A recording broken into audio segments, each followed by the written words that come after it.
Our presentation is entitled The Digital Divide, examining the social-economic impact of COVID-19 on the education system.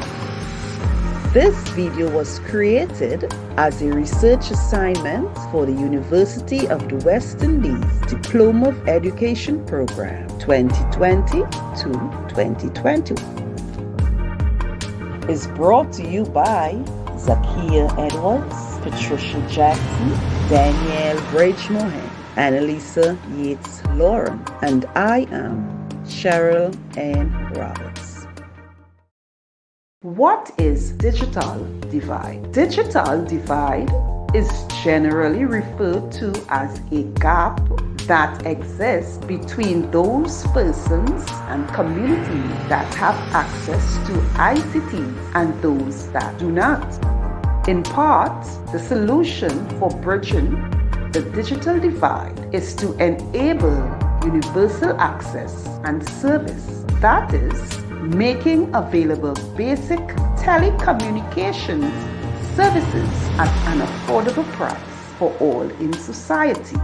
Digital divide is a difference in access to technology between nations, regions, and based on demographic factors such as income, race, and age.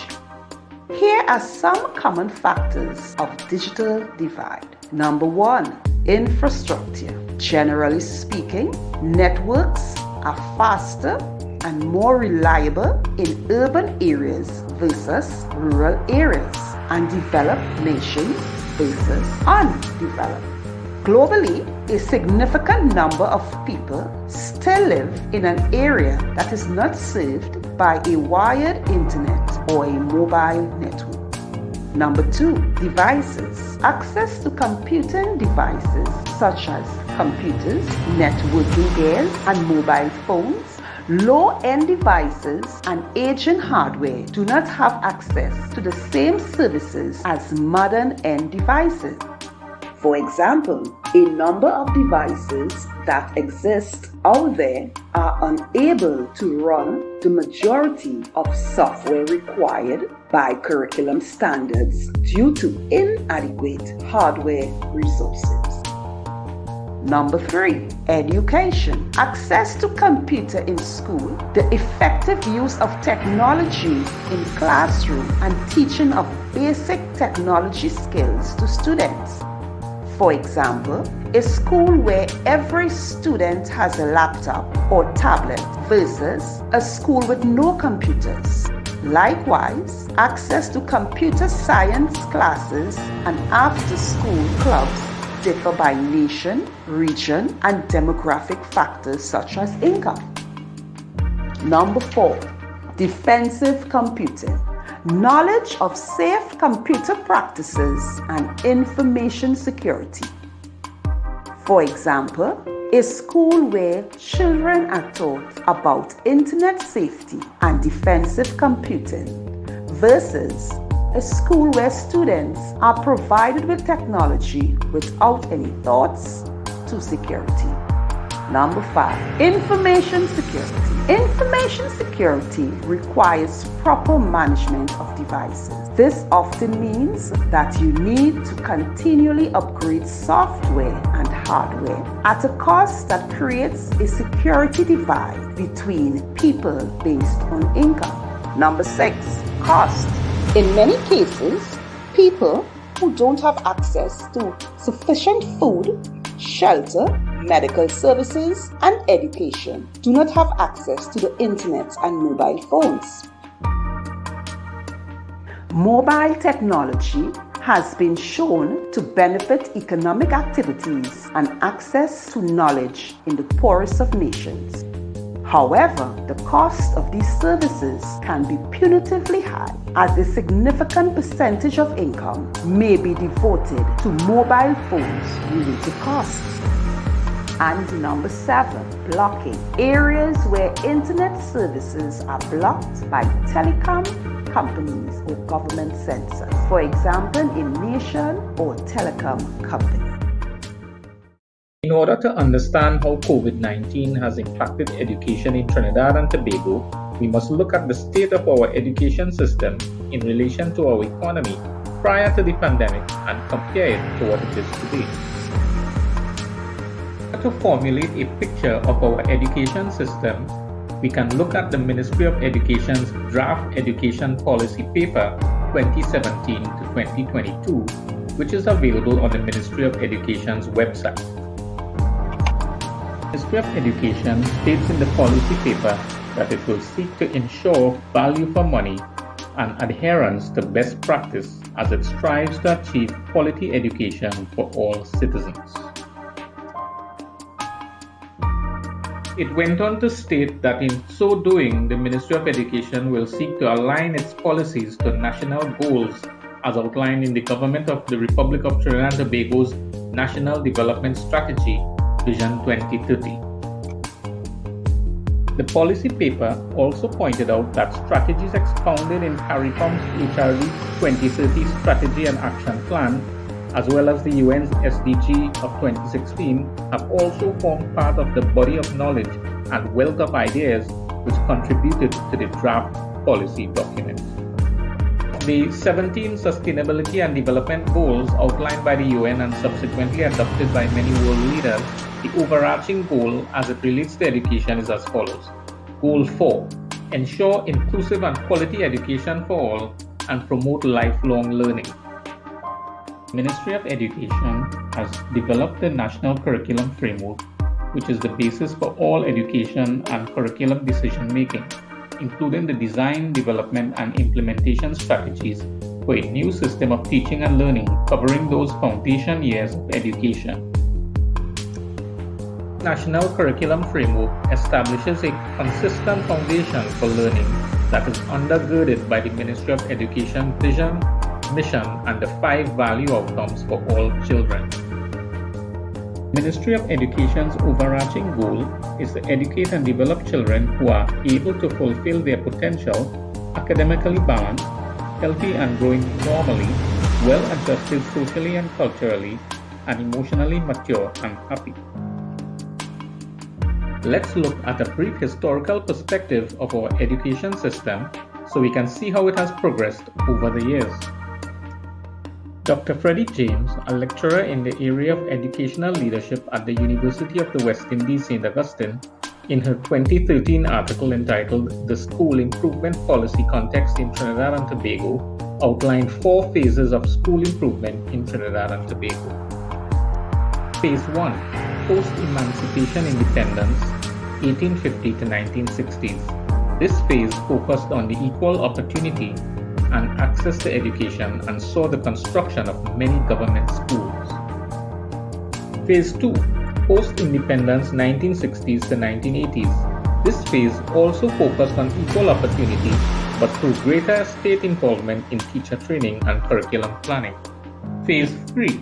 Education for all, 1990s to present. The focus in this phase was to further improve equality and access to education through institutional strengthening and human resource development. Phase 4. Towards Developed Status, 2010 to present. This phase, which is currently shaping our education system, is centered around enhanced professional development, balancing educational input with output, and bringing educational quality in line with global standards. In more recent years, we have seen increasing investment and vast improvements in the education system. In 2011, for instance, the then government developed the Education Sector Strategic Plan 2011 to 2015. This document outlined the government's plan to shape the Ministry of Education into a dynamic organization which engages its key stakeholders in the creation of holistically developed graduates who can contribute to a developed knowledge-based society. During the pandemic, the effects of disruption to education appears to be far-reaching, from the micro to the macro. The effects are being experienced by the students, the teachers, the parents, and the society as a whole. From a functionalist perspective, schools are considered to be hubs of social activity and human interaction. When schools closed, many children and youth missed out on social contact that is essential to learning and development. The effects of school closure can be seen in increased social isolation and the loss of social and interpersonal interactions among students, their peers, and their teachers, which result in reduced social and communication skills. Another social issue identified during the COVID-19 pandemic is that of the Marxist conflict theory of social exclusion and inequality in the delivery of education. The lockdown has forced us to look much closer to where our students are, what resources they have, and what opportunities exist to engage in teaching and learning. We cannot unsee these differences. Educators are grappling with finding ways to reach students who, due to their families' socio-economic status, do not have that which is required for online learning, thus maintaining class inequality. In considering school-related implications of COVID-19 from a psychological perspective, one must consider the humanistic impact on the teaching-learning environment. According to humanism theory, education is supposed to cater to the needs of the whole child and not just the cognitive. Within this framework, one must acknowledge that students world over are expressing feelings of frustration, loneliness, and anxiety, to name a few. A UNICEF study of the impact of COVID-19 challenges on children and families in Jamaica indicated that most households reported an increase of 63% in children's level of boredom and a 57% increase in overeating. Other emotions that were seen to be elevated relative to pre-COVID-19 included frustration by 41%, anxiety by 23%, and fear by 21%. The impact of these emotions on education is twofold. These emotions are not only being experienced by students, but also by the teachers. In Trinidad and Tobago, very little is being said about the mental toll of COVID-19 on the teachers who are expected to identify and support students. It would be remiss to not recognize that teachers' own mental health is associated with the academic success of their students. Health and family life perspectives cannot be omitted in considering the school-related implications of COVID-19 globally. Parents' loss of income, loss of relatives, loss of physical school support in the form of childcare and meals has direct school implications. Students are now attending virtual classes while dealing with increased tension between parents, increased violent disciplining, as well as older siblings having to take over the role of childcare provider, particularly in single-parent homes. In the UNICEF study on the impact of COVID-19 challenges on children and families in Jamaica, students indicated an increase in yelling, screaming, name-calling, spankings and hitting, and slapping. In Trinidad and Tobago, Minister Ayana Webster-Roy, responsible for gender and child affairs, indicated in an Express article that the government is concerned about the recent cases of gender-based violence, child abuse, and the kidnapping of children, and also the deliberate neglect and absence of parents in the lives of their children. The minister further stated that the pandemic COVID-19 has unfortunately worsened these cases of violence in our families and communities. Moreover, recent news reports are suggesting that such violence continues to erode the values, attitudes, and behavior of our society. UNESCO New Delhi has reported that with the outbreak of COVID-19 virus and the forced shutdown, working parents have been left with no alternative but to leave children unsupervised, which can lead to risky behavior, increased influence of peer pressure, and substance abuse. The new normal has reduced the range of supervision that schools have provided in the past, where monitoring of students, whether in class or on the school compound, were constantly done. Trinidad and Tobago children pursuing synchronous learning were now exposed to all the social ills of the internet because connectivity is widely available and exposure is unlimited. Students can interact with one another without proper monitoring by parents and teachers. In this new normal, issues with children and their family who have been impacted the most by this economic crisis caused by the pandemic globally are very concerning. Before COVID-19, children were twice as likely as adults to be living in extreme poverty. The impact of this staggering figure only widens the gap with the lack of the family's ability to afford devices as well as connectivity. Many students who were dependent on social services offered at schools such as school feeding programs, use of school resources such as library facilities and connectivity are now left unable to fulfill their educational and social needs. Students requiring counseling and social services may not be able to express their concerns in a safe and secure environment. In Trinidad and Tobago, the Ministry of Education, along with the Caribbean Examination Council, had to adjust the exam schedule by implementing guidelines to keep students and examiners safe. Due to the digital divide, some students may have suffered from stress and depression because of the uncertainty which loomed before the exams. Students who previously had access to devices were unable to gain access to assignments, past papers, and online classes. Those without were unable to have the same benefit. HFLE's main objective is perceived as a viable way to bridge the existing gaps to enable young persons to attain a high level of educational achievement and productivity required for the 21st century. Day, Handy, and PAL 2020 highlighted that the increase in digitalization will remain trending for years to come. Hence, the sociology, psychology, and HFLE issues will be felt many years into the future. Without a device, students are now disadvantaged as they have become inadequately prepared to meet the demands of online learning. This could cause undue stress and panic as the need for familiarization with basic technological rudiments increases before they are able to interact with the necessary content. The most significant step that countries can take to hasten the reopening of schools and education institutions is to suppress transmission of the virus to control local outbreak.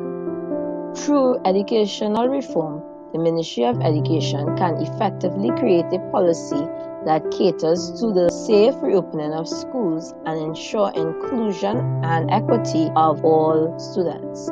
Governments should partner with corporate bodies to access and distribute computers and other devices to students in need. With the help of tax incentives and other perks, corporate citizens may be more willing to assist. Teachers should realize their role in ensuring that the gap is bridged. The teachers should ensure that priority be given to students in need rather than those who are actually working. This ensures that students are not further marginalized by the system. On behalf of my group, I would like to highlight the main points presented by my colleagues. Presenting first, Ms. Sherilyn Roberts discussed the digital divide and its effect on the education system. Secondly, Mr. Daniel Bridgemohan gave us a historical and current perspective on the education system in Trinidad and Tobago.